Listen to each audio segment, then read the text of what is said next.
Well, welcome back to the Courageous Girls podcast. I have some of my favorite guests here with me today. These are my daughters, Adonaiya and Neveah. Say hi. Okay. What we thought would be fun is they are on the end of Courageous Girls. Adonaiya's group has been done for a couple of years, and Neveah is still going. We're sophomore, moving into junior year, and her girls and moms have decided we want to keep going. Even though we finished all 9 years of the curriculum, we're going to finish up in reading the book Courageous together. Adonaiya and I spent the last year reading the book Courageous together as we finished up. But I wanted you guys to hear some of the fruit that they received. Now, I just want to give a disclaimer, is that we were basically, they were our pilot groups, right? Like we were learning along the way. I was taking all the things that I had learned in counseling and in spiritual formation and play therapy and integrating it. But a lot of what moms get today in their Courageous Girls groups is all the wisdom of what not to do, or things that we learned along the way that we thought, you know what, this is really important to say up front. So I just say that disclaimer saying, like, we had a lot of fun and it was really purposeful, but Adonaiya literally was the first group ever. And Neveah was soon after that. But I think we've had a lot of fun, girls. What do you think? Yeah. Okay. Sure.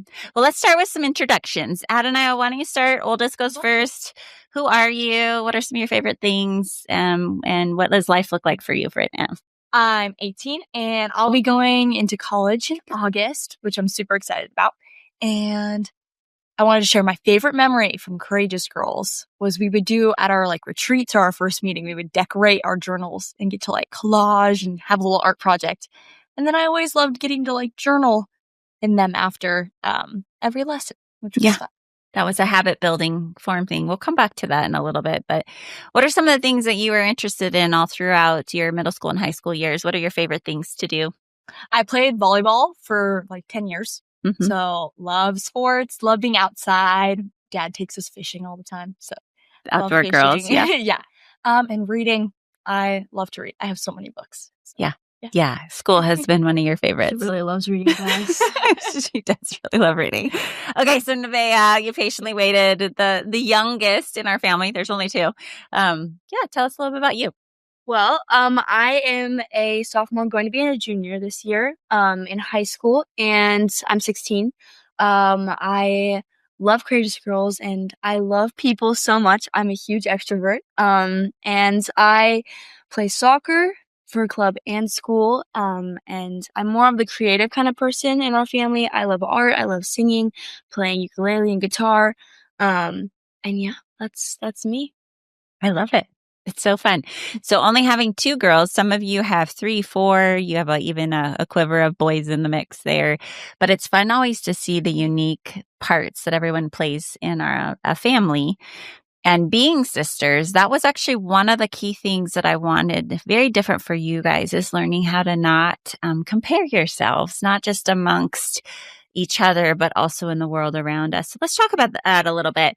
Doing Courageous Girls once a month since you started in second grade, then we started you in second grade, all the way. We've been meeting once a month, retreats, take a break here or there.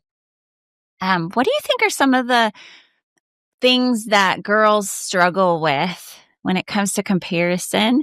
You can talk about your own journey, but also as you just process with friends along the way. Why do you think we struggle with comparing ourselves so much? I can start. I think one thing I've noticed in my own life and just with my friend groups is just being confident in who you are, physically.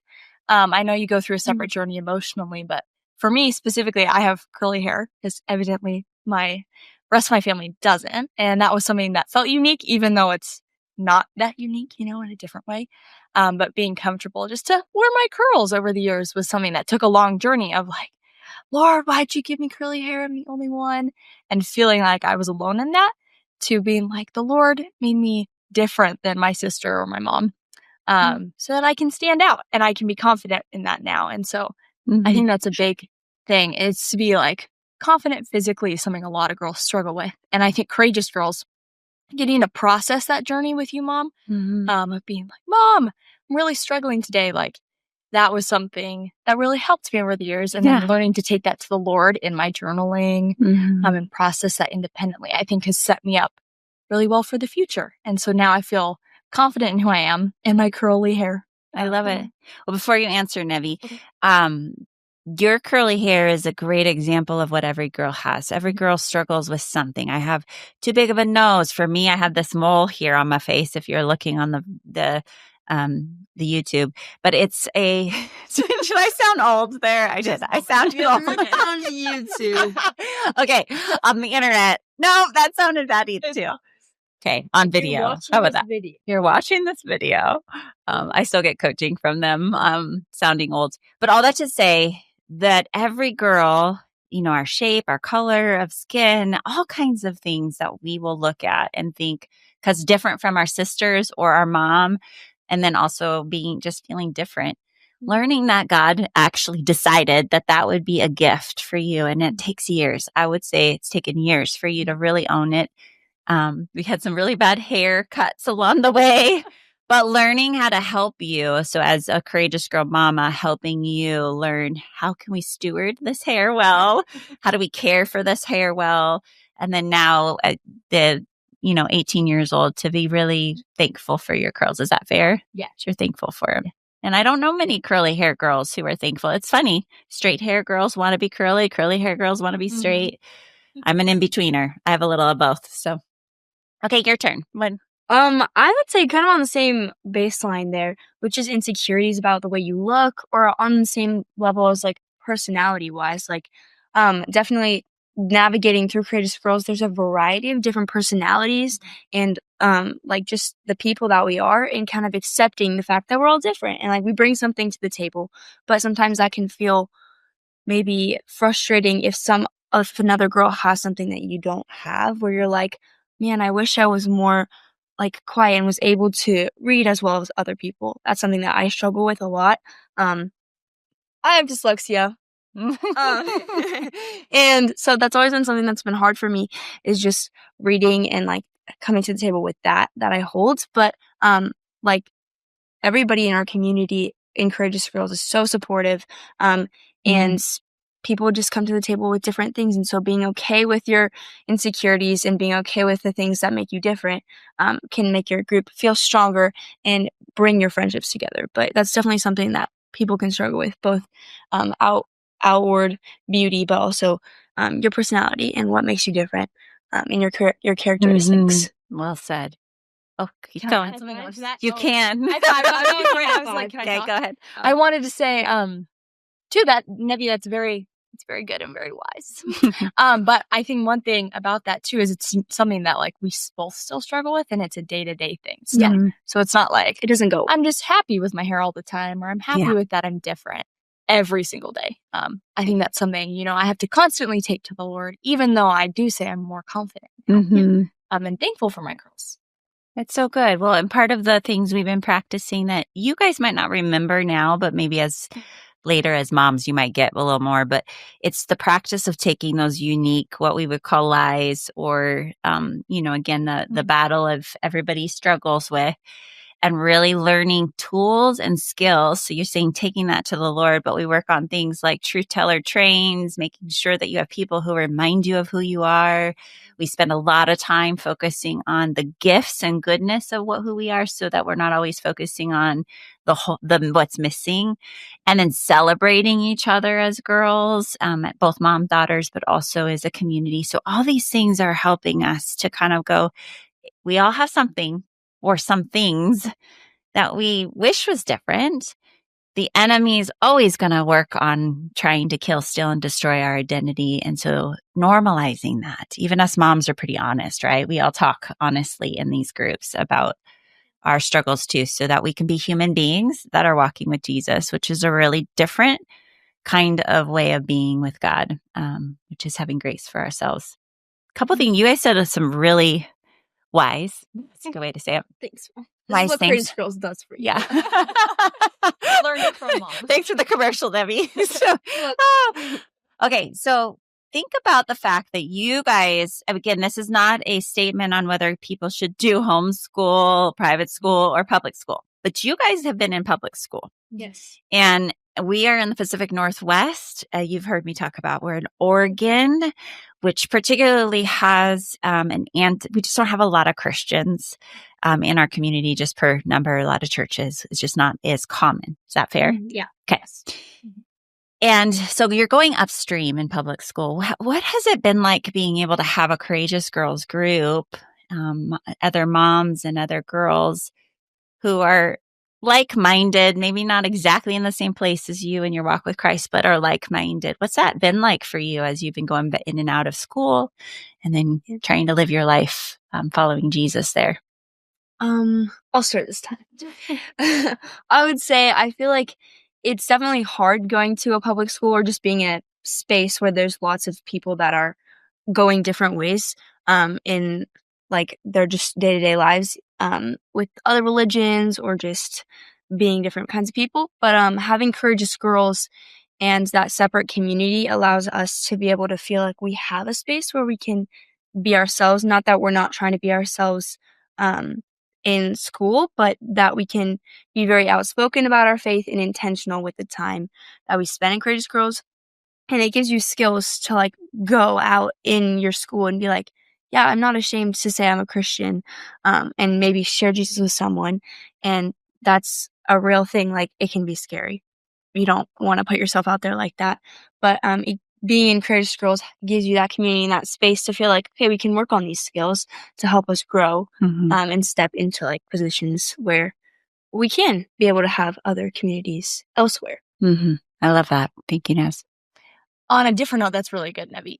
I was going to talk more of the practical side of, I just remember from my own group, we had athletes, like we had those who loved music and were a part of the theater community, those who didn't do any of it and just kind of were more introverted. And I just remember walking down, specifically in middle school when we all kind of started going to the same school or seeing each other more often, just being able to walk down and be like, okay, you're with your sports team, but I can go say hi to you. And kind of overlapping those typical social groups. Or, my friend who was in theater to be able to go and be like, hi, your performance was so amazing. And, connect with that different group as well. I think it was cool because it just crossed those social normalities and those boundaries that are typically found in public school. And to know that that's all because you have a shared faith and kind of walk a similar journey, even though it's different. But also that it just kind of, we talked a lot about, the love of Jesus, even if not everyone's in the same stage or journey in their faith. We were still all a community and a family. And we went through lots of ups and downs, specifically in my group. But even at the end of the day, I still, all the way through high school, said hi to those girls in the hall. Even if I wasn't like the closest best friends with them. I still said hi to them and they would say hi back, and have that kind of daily relationship was really cool. Yeah. That's so good. And I guess I probably want to emphasize, and maybe if you're newer to this podcast, first time you're listening, welcome. You're newer to Courageous Girls, but really Courageous Girls is less about the friendships between moms and daughters, that's a byproduct of what happens. It's actually more about the mother-daughter relationship. And so having a group just with Adonaiya and having a group just with Neveah gives me specific time to get to know each of you, and you get to know me, and to have those honest conversations in a community that's like-minded. So there's this positive peer pressure of like, we're all doing this together. And if there happens to be really close friendships that come out of this, it's wonderful. But the reality is because of the diversity, and you don't always do life on life. Everybody gets busier and busier and busier. Having this rhythm of once a month together, we all have shared meeting over a long period of time. There was a safety that gets built there of just knowing that we're for each other, even if we aren't each other's besties outside of Courageous Girls. So sometimes, like Neveah, you actually are really close with a lot of your CG girls. And it's kind of fun because some of my closest friends in my CG group are homeschooled. And so they don't go to school with me. So I don't see them outside of Courageous Girls other than I go to church with them. But it's like growing that relationship doesn't have to be something that you're like, I see you here and I see you at school. It's like we have different spaces where I am consistent, but I can be like grow those friendships and have them just like even outside of my school friend group. Yeah, I love that. So one of the things I had in mind because of my counseling years when you guys were little, is that most women don't know how to do conflict. Like, whether we avoid it, we ignore it, we cancel people, we're just like, I'm out. We smile and we pretend everything's okay, but we're not really honest. And so part of Courageous Girls is creating an environment where we can work through conflict, both as moms and daughters, both as girls amongst each other in the group. And then even moms have to work through things over the years. The longer you're in a relationship, so it takes about 2 years. You've heard mom say this over and over. It takes about 2 years before you start to hit those where you rub each other the wrong way. And sometimes that's just personality, or you just start to want different things. And that's when you have to start learning, are we going to move through this? Or is this an ending to a relationship? Particularly when we think about dating. But in Courageous Girls, if you make it to that 3rd or 4th or the 5th year, you have lots of opportunity to work through conflicts. And conflict isn't necessarily like a fight. Conflict is just I don't know how to show up fully myself, and you be you, and make sure that we both feel heard and needed. And so not only in group, but outside of group, we do a lot of practicing around conflict. So talk a little bit about, without using names, okay. Talk a little bit about how Courageous Girls, all these years, has helped you to know how to do communication well and how to move through conflict with teachers or peers, with each other. That's a big one. Yeah. I would say, I think, again, with like the skill level of Courageous Girls, it helps us to provide those like resources where we know how to like communicate in a healthy way, because conflict can easily be unhealthy. I am a huge merchant. If you know what CVI is, probably from my parents. But I definitely, on the side of merchants, there's a lot of like the people, there's a lot of manipulating, and that can be in different spaces of the CVI, but specifically in merchants, they struggle with that. And a lot of the time, like as a kid, I was a huge manipulator, but through skills that my parents had taught me in Courageous Girls, like learning how to meet different like people where they're at, and using healthy like tactics and skills of like dealing with conflict, that's become something that really has been successful. It has. You actually do conflict really well. You're very tactful about it and honest, but gentle and kind. And that's come from practice. I appreciate you owning even that you've been manipulative. Thank you. So, yeah, but that idea that it is tempting for merchants, mostly, but it's the not being truthful because we want to stay loving. We want people to see the best of us, or using truth or emotions to get people to where you want them to go. Those are kind of the two aspects of merchant manipulation. And you've learned to be truthful and loving. And when you're tempted to manipulate, you've got some tools to help you there, and a sister to hold you accountable. So, yeah. What about you, Addie? Well, I feel like, similar to Nevi, but I am more of a square. I'm a square on the core value. So I have all 4. So I don't start with merchant. Merchant's my 3rd core value. So sometimes seeing the most loving thing to do can be hard. I'm very analytical. And so I kind of dwell on what's most fair logically, which isn't always the best, when it comes into conflict. It can be. Can be. But that's where I remember specifically with Nevi, when she'd be like, Addie, you have to play with me. Like, you never play with me. You never play with me. I'd be like, that is so not true. It's not fair. I gave you 30 minutes yesterday, 22 today. See, totally fair, and just things like that. And so I remember one skill we learned, and you and I had practiced, Mom, in Courageous Girls, was the mirror, validate, and reflect. Empathize. Then reflect. And I remember we were sitting in our first lesson, or not our first lesson, but one of the lessons we had on conflict. We did a simulation, and I remember that it was like, Mom, I did not like the way you pointed out the fuzz in my hair today in front of my friends, and then you simulated back. I hear that this is what happened. I pointed out the fuzz in front of your friends. And then we kind of walked through that in a very good way. And so I remember now Nevi and I do that all the time. And we'd go through practicing that all the time. They do. And of course, and now we do it naturally. Sometimes which is really we forget because we're human. That is so true. But it definitely is something that really helps But that practicing in Courageous Girls, like we simulated a lot. And then I had lots of experience, even just with other girls. We would practice not just with the moms, but like not even practicing, but in like reality, having to sit down and do that with some of the girls in my Courageous Girls group. Now it just kind of comes naturally to like think about that first when I come into conflict with my friends, which has been really, really helpful. Yep. Which, you guys, I mean, think about like setting our girls up with skills like this before they leave our house. Like, and all moms and dads often are like, hey, we want our kids to learn all these things, but there's so many things we're trying to teach our kiddos, and we're trying to pay bills and put food on the table, and we have our own stories that are running interference. And so Courageous Girls just maps it out for you. And we just are able to hit the same things over and over and over that are essential to being human and walking with Jesus and allowing ourselves to practice. So you guys are not perfect, nor is your mom or your dad.